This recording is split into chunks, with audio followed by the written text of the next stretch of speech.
Frații mei, locul ăsta de aici îi râvnit de mulți. M-am uitat când am venit aici, nu este nimic în jurul lui, doar câteva flori. Dar există ceva în locul ăsta și îi râvnit de mulți. Îi o putere. Dumnezeu se coboară aici și vorbește poporului. Și m-am întrebat, de ce e așa de râvnit locul? Să știți că oamenii își doresc și ei ca să fie plini de putere. Și aș vrea ca toți care trec pe aici să fie oameni al lui Dumnezeu plini de putere. Acum să vă mărturisesc, eu nu sunt predicator, n-așteptați o predică de la mine pe puncte, pe subpuncte, cu liniuțe de la capăt, cu amare. N-așteptați. Ieri m-a sunat fratele Mitică. Complice a fost fratele Dani. Și mi-a spus, mâine seară ne întâlnim la Biserica Elim din Timișoara. Și a spus, frate, dar eu nu sunt programat acolo. A spus, nu-i treaba ta. Dumnezeu așa le rânduiește ca să fii mâine seară acolo. Și a spus, pregătește-te pentru un mesaj. Și de ieri a început palpitațiile inimii. Vă dați seama. Ce să spui la atâția oameni? Ce să predici când tu nu ești predicator? Nu că nu știu să vorbesc, frații mei. Eu le-am spus așa, le-am spus la mulți frați. În ziua de astăzi, așa de ușor e ca să devii predicator, chiar dacă nu cunoști tare multe din Biblie. Google-ul, mass media, așa repede. Vrei să faci o predică despre venirea Domnului? În 10 minute ți-ai făcut o predică de o oră. Da, nu-i așa? Așa, nu e așa. Te uiți pe internet, iei tot ce vrei, le pui una la alta și dă-i și faci o predică. Dar nu-i chiar așa. Nu-i chiar așa. În seara asta eu sunt aici pentru că m-am frământat ieri și am spus, Doamne, ce să vorbesc la oamenii de acolo? Și Dumnezeu mi-a pus textul ăsta și m-a dus la Iacov și a spus, asta spune-le la oameni. Eu nu vă cunosc. N-am vorbit cu fratele Mitică, n-am vorbit cu nimeni de aici, nu vă știu. Dar ascultați ce spune cuvântul Domnului. L-a citit, fratele. Ascultați acum voi care ziceți. Iacov, capitolul 4, versetul 13. Ascultați acum voi care ziceți. Astăzi sau mâine ne vom duce în cutare cetate. Vom sta acolo un an, vom face negustorie și vom câștiga. Nu știu pentru cine trebuie să vorbesc în seara asta. Gândul acesta e direct de la Dumnezeu. Eu aș vrea să am o mărturie scurtă. În contextul acesta a cuvântului lui Dumnezeu, ca să înțelegeți că Dumnezeu e în control la tot. Nu-ți face planuri de viitor.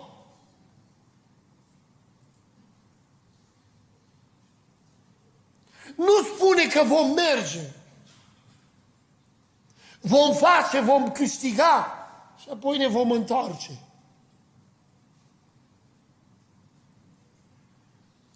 Eram odată acasă. Sâmbătă n-am să uit niciodată. Exact îmi trece prin minte ceea ce mi-a spus fratele Mitică ieri. N-avem pe nimeni la Biserica Elim să nu fie predicatori. Și a spus, mâine seară n-avem pe nimeni. Și ascultați-mă, eu nu vorbesc din auzite, din povești.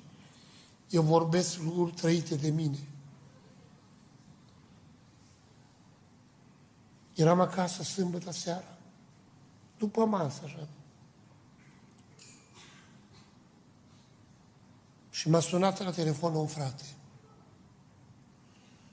Și a spus, frate Ilie, trebuie să ajungi la noi la biserică. Avem o căsătorie în familie. N-avem pe nimeni. N-avem pe nimeni.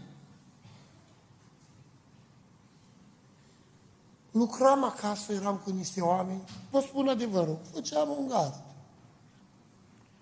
Și a spus, frate, de la ora asta îmi spui, păi mie îmi trebuie câteva ore să ajung până la voi la biserică.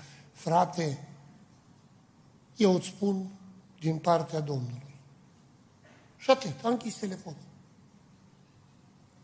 M-am frământat și am spus, vino la biserică, n-avem pe nimeni, da? Și trebuie să slujești. A spus, ce fac? Mă duc sau nu mă duc? Și la ora a spus, mă duc. În câteva minute m-am îmbrăcat, am plecat. Mirarea care a fost. Când am ajuns la biserică, am ajuns cu 10 minute înainte de a începe programul. Când intru în biserică, ascultați-mă bine, nu mi s-a arătat. Am văzut cu ochii mei. În biserică. Nu e bine ca să dăm nume, dar asta mi-a rămas și am spus că vreau să dau nume. Nu dau biserică. Înăuntru, fratele Tipei, fratele Călin Turcu, fratele Dănuț Așchilean, fratele Nuțu Caba și mai câțiva frați. Și am intrat în biserică și m-am pus printre ultimi acolo și în mintea mea a venit gândul, n-am pe nimeni.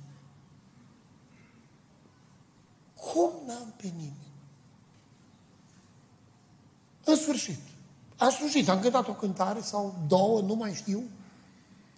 S-a terminat, a fost har, a fost... Dumnezeu s-a prezentat, dar s-a terminat programul. 2 ore, nu poți ca să mergi mai mult. Vă dați seama ce nume erau acolo. Eu numai numele le-am spus.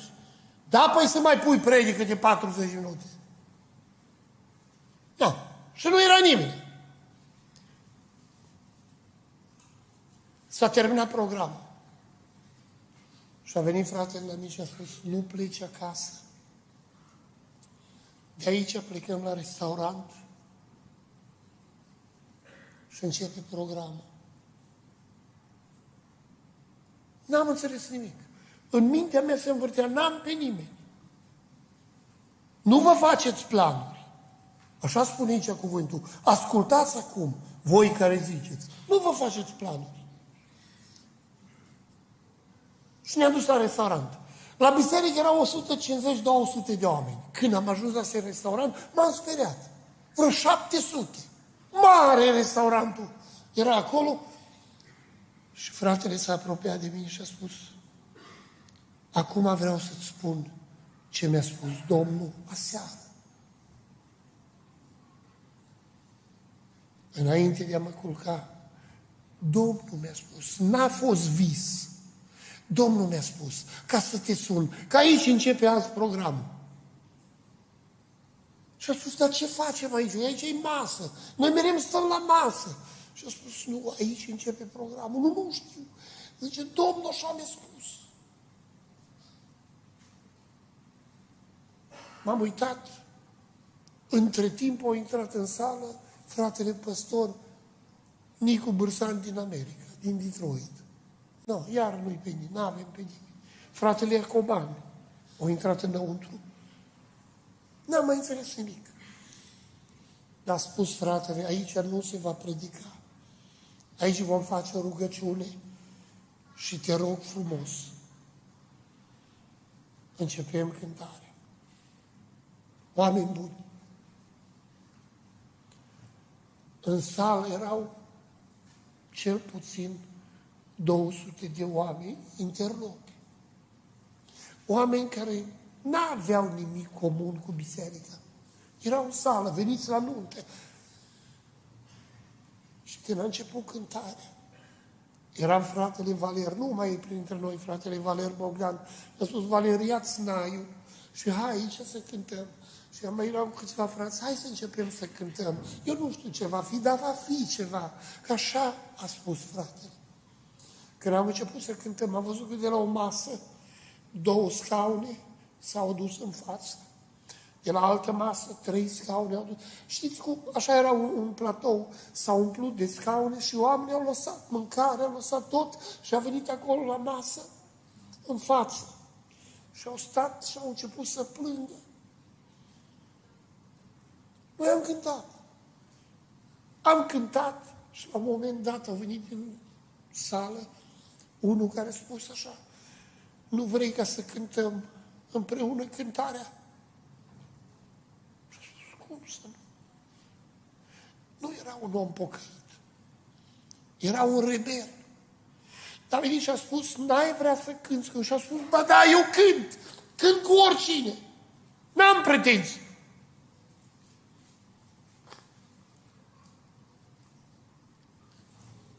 Trei ore a durat cântarea. După 3 ore, oamenii au început să-și predea viața în mâna Domnului. Au venit acolo oamenii și au spus, noi am venit aici la nuntă, dar la această nuntă ne-am întâlnit cu Iisus. Poate ești aici și îți faci planuri. Ne vom duce, vom sta, vom câștiga și ne vom întoarce înapoi și rămâne lucrarea Domnului nefăcută. Și ascultați-mă, știți ce vreau să pun punctul pe ei? Și cred că e lucrarea lui Dumnezeu, pentru că eu am pus o semnă înaintea Domnului. Eu am lăsat acasă oameni care lucrau. Și au spus, știi ce, voi faceți ce mai puteți, spălați sculele și acasă.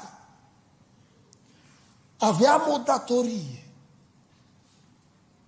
În bani. Noi nu suntem bogați. Câteodată mai avem și noi datorii.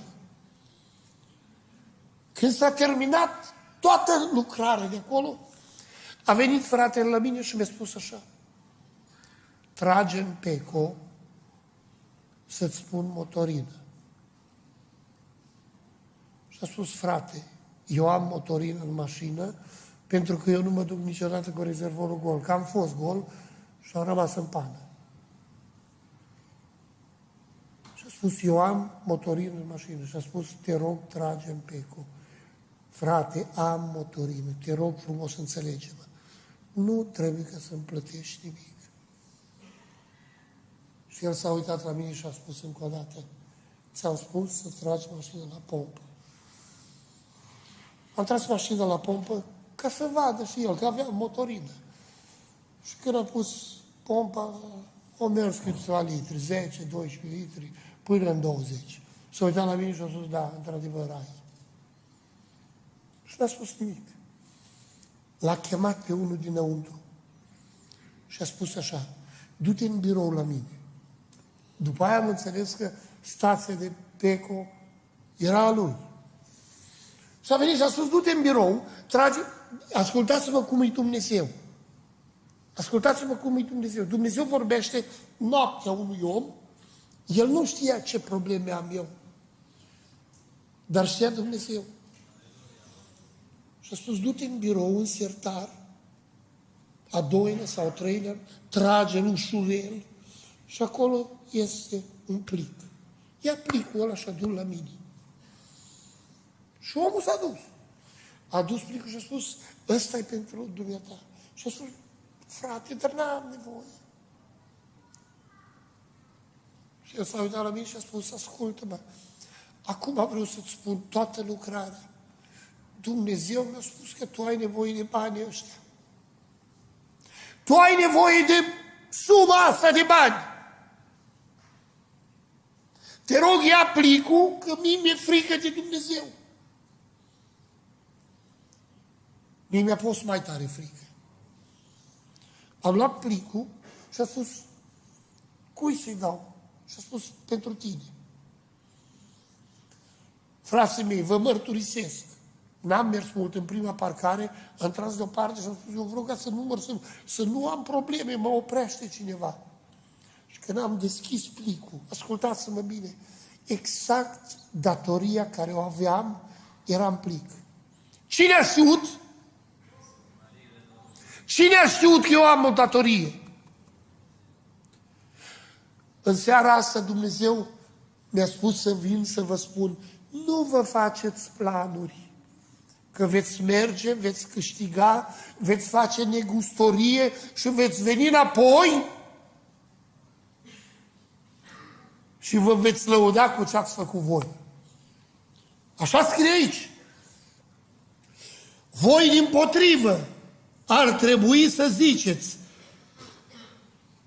dacă va vrea Domnul, vom trăi.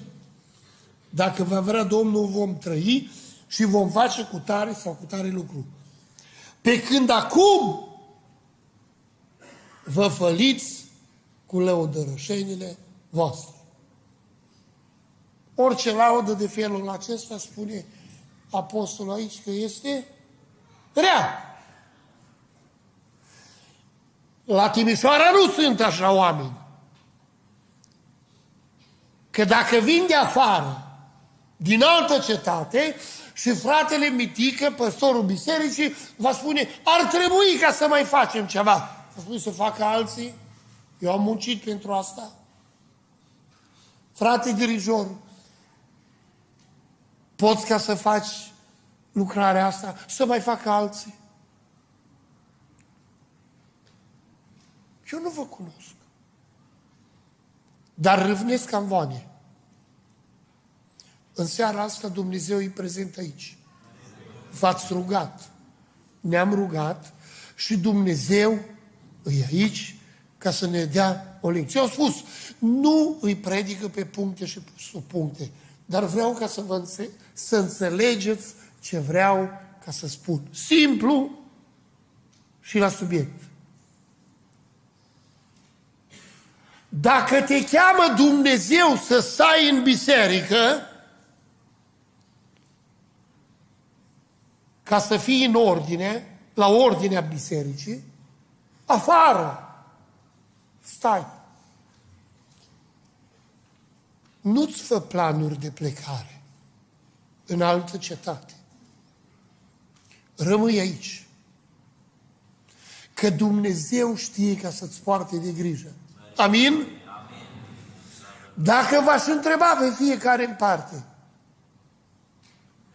va purta Domnul de grijă până aici? Cu siguranță veți spune da. Ce vrei mai mult de atât? Când tu îți faci planuri și le pui toate pe seama ta, voi merge, voi face, s-ar putea să dai greș. Lasă-L pe Domnul ca să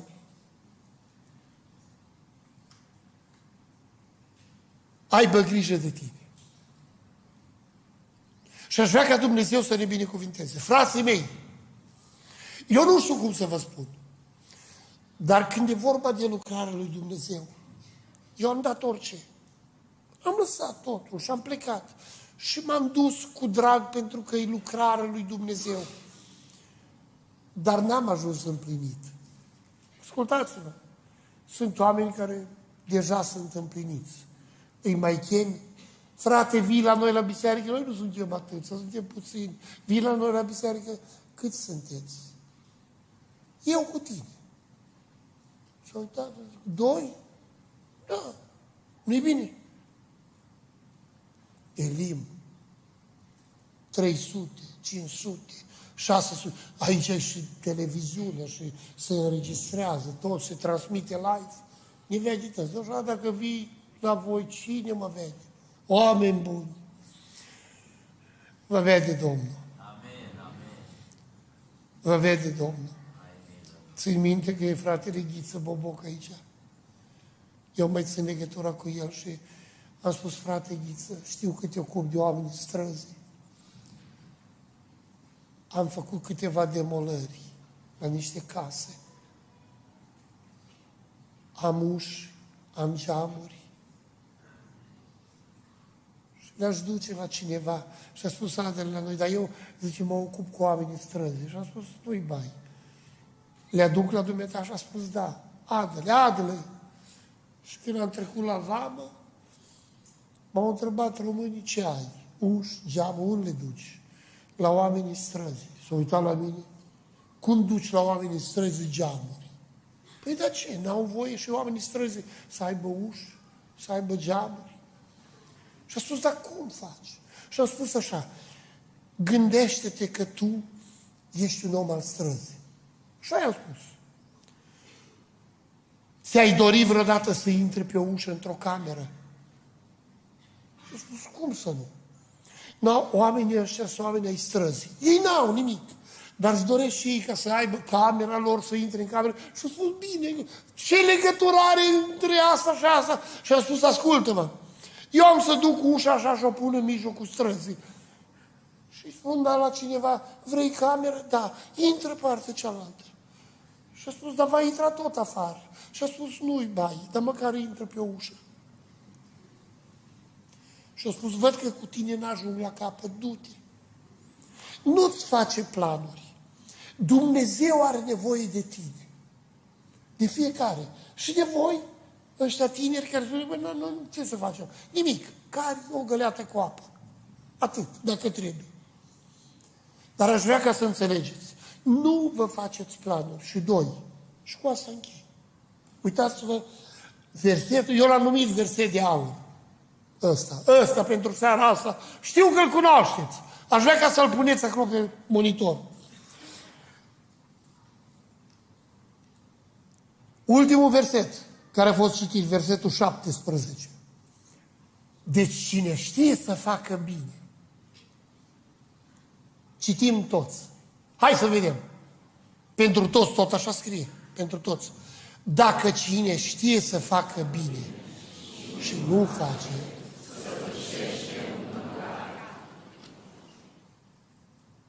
oameni buni, acolo nu scrie că dacă știi să faci un bine, că sunt oameni care spun, Doamne, eu nu știu să fac binele ăsta, că nu-l știu. Nu, aici scrie bine. Dacă știe să facă bine și nu face, săvârșește un păcat. Și noi ne întrebăm de multe ori. Eu aș vrea ca din seara asta, frate Mitică, uitați-vă cât sunt aici în sală, să vin aici, dar nu să spună că am păcătuit, că am făcut nu știu ce lucruri. Aș vrea să vină la mărturisire, la spovedanie.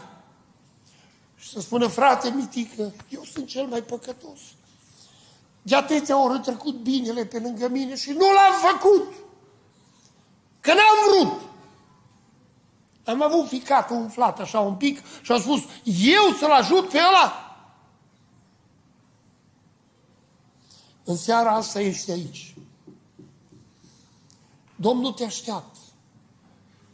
Nici nu mă interesează. Aveți frați păstori. Aveți oameni care se va ruga pentru voi. Dar dacă ești în seara asta aici și vei spune, eu nu sunt ca cutare. Eu sunt bun. Eu n-am făcut asta, n-am făcut asta, n-am făcut asta. Nu-ți spun eu în seara asta că ai păcătuit. Și aici așa scrie cuvântul lui Dumnezeu. Dacă cineva știe să facă bine și nu face, a săvârșit un păcat. Punct! Nu mai spunem, Doamne, stați, frate, dar contextul în sus, în jos, rămâi aici. Nu te duci tu în contextul de sus sau în jos. Rămâi aici. Dacă nu faci bine, săvârșești un păcat. Copii, tineri, la școală, când mereți și vă roagă cineva, eu am fost la școală și erau copii care n-aveau mâncare și trebuia să-i dau din bucățica mea. Nici eu n-aveam mult, dar rupeam în două. Uitați ce mare am crescut și am probleme acum că mășile astea sunt făcute toate așa, nu pe talea mea, tot ies din pantaloni. Nu, trebuie mai lungi alea, că nu știu cu cine să vorbesc. Dar, ascultați-mă aici, uitați-mă că Dumnezeu a purtat de grijă. Și copiii merg la școală și spune, eu sunt pocăit, da, ce? Am conduita care trebuie. Dar când vine unul și spune, fă și tu un bine pentru mine și tu nu-l faci. din momentul ăla săvârșește un păcat. Am spus, eu nu știu pentru cine, Dumnezeu mi-a pus pe ei. Uitați, nu am nicio frițuică, nimic. Nimic.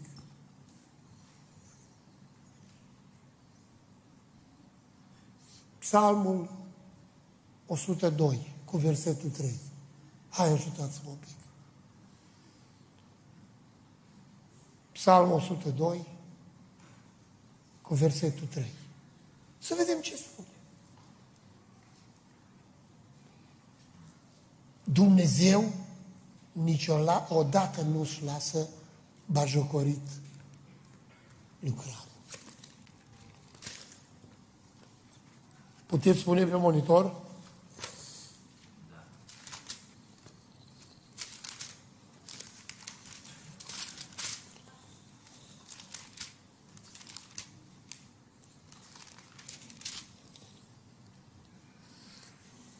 Că zilele mele pierd ca fumul și oasele îmi ard ca un tăciune. Mai jos. 4. Inima mea este lovită și mi se uscă întocmai ca iarba. Până și pâinea uit să mă mănânc.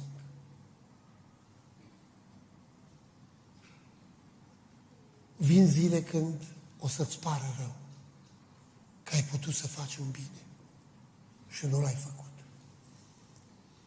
Și o să te gândești atunci așa ca psalmistul. Doamne, ce greu mi-este acum. Când știu că trebuie să fac un bine la cineva și n-am făcut. Dar vă spun ceva.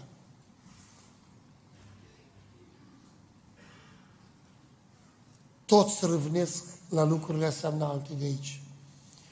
În biserică ar vrea să fie păstori, predicatori, dacă se poate cântăresc, dirijori. Dar n-ar vrea ca să fie în biserică ochi, mână, picior. Prin ajutorul Domnului, biserica noastră, ne ocupăm așa de câtva timp de ajutoare. Vin, nu lasă ca să intre în țară și să opresc la noi și noi le distribuim mai departe. Și ascultă, a venit un frate și a zis, am nevoie de 12 cărucioare pentru oameni invalizi. Și a spus, nicio problemă, vine și ea. Adu-mi-le acasă. Dacă nu le aduci acasă, n-am nevoie de ele. Și a spus, omule bun, eu vin cu drag să le duc.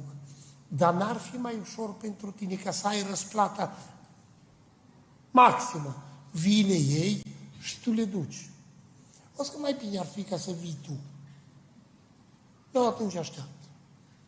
Atunci așteaptă până să le aduce eu.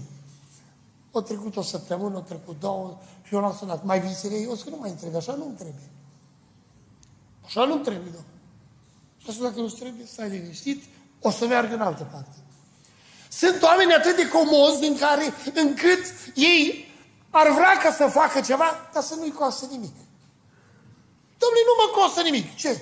Vin la biserică, măr înapoi, stau, nu mă costă nimic. Dumnezeu are o altă matematică. Și aș vrea ca Dumnezeu să ne binecuvânteze pe noi. Vrei binecuvântare? Dă binecuvântare.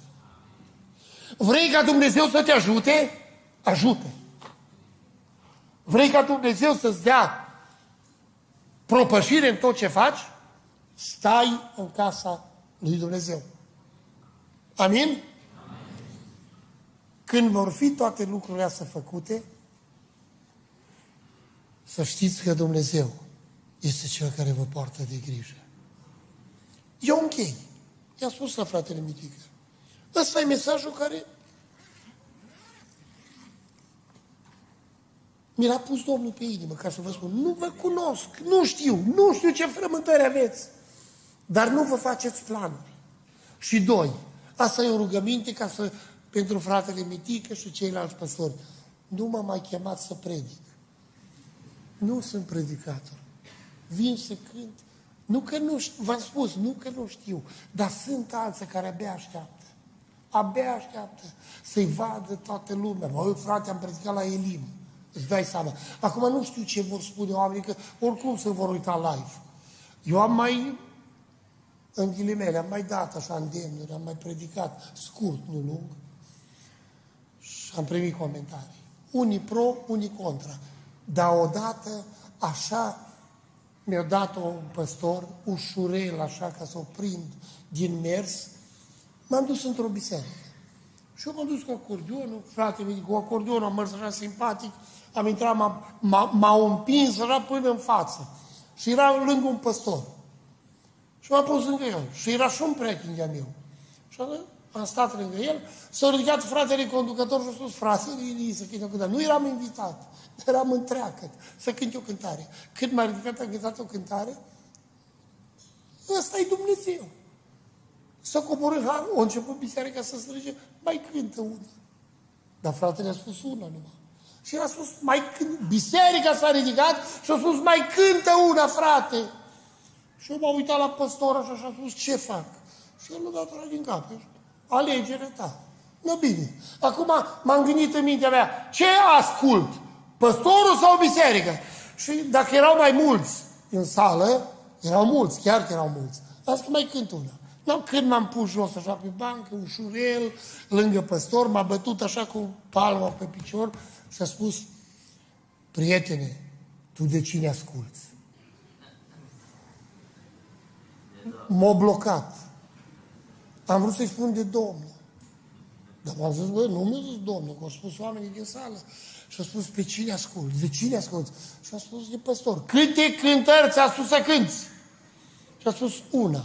De ce ai cântat două? N-am mai știut, n-am mai avut replică. Dar după aia știți ce mi-a spus? Era supărat că i-am luat din timpul lui de predică. Frate, Mitică, nu mai mă chemați. Sunt oameni care abia așteaptă să predice. Lăsați-i să predice. Dar vă spun un lucru. Dacă nu veți predica din inimă și numai vei veni așa ca să te vadă oamenii pe internet, că și tu predici la Elim, lasă-te de predică. Dacă vei cânta aici în față, numai să vă vadă oamenii că la Elim se cântă frumos. Și nu vei cânta ca oamenii să fie mișcați. Lasă-te de cântare. Când faci ceva, fă cu inima. Și Dumnezeu să vă binecuvinteze. Sper că data viitoare nu o să mai predic, o să cânt o cântare, dacă zice fratele păstor. Dacă nu, mă duc acasă. Dumnezeu să vă binecuvinteze. Amin. Mai spun încă o dată, Dumnezeu să vă binecuvinteze. Amin. Nu uitați. Nu vă faceți planuri de a pleca. Vin vremuri grele când oamenii se vor întoarce înapoi. Stați acasă. Și doi, seara asta, dacă ești aici și ai spus că eu nu sunt ca cutare sau ca cutare, eu sunt bun, n-am păcat, cu siguranță că n-ai făcut bine. Și în seara asta vă așteaptă păstor aici și pe lângă păstor vă așteaptă Domnul ca să spuneți și eu sunt un păcătos. Vreau să mă predau viața în mâna Lui și să-L slujesc din toată inima. Doamne ajută-ne! Amin. Mai spuneți o dată din toată inima, Doamne ajută-ne! Amin. Și Dumnezeu să vă binecuvinteze. Amin. Amin. Slavă Domnului!